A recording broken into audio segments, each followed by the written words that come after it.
পুরনো স্মৃতি, ছোটোবেলা আসলে ভোলা যায় না।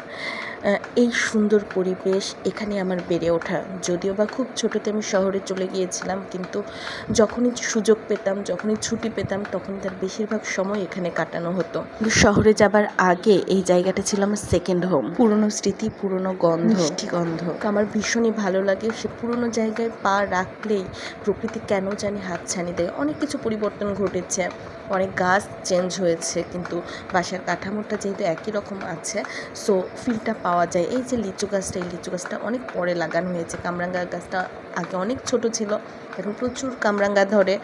আর এই পেয়ারা গাছটাও পরেই লাগানো, অনেক ছোট ছিল, বড় হয়ে গিয়েছে। অনেক কামরাঙ্গা মাটিতে পড়ে আছে। আমি যেমন ছোটোবেলায় এই বাসাটা ভীষণ পছন্দ করতাম, আমার ছেলেও খুবই পছন্দ করে।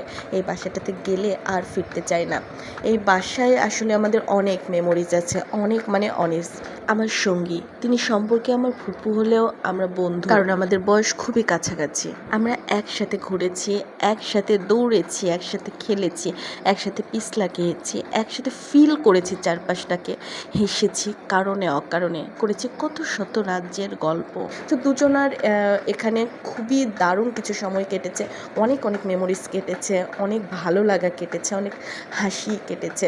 আমরা একসাথে হেসেছি, একসাথে গল্প করেছি, একসাথে অনেকটা সময় কাটিয়েছি।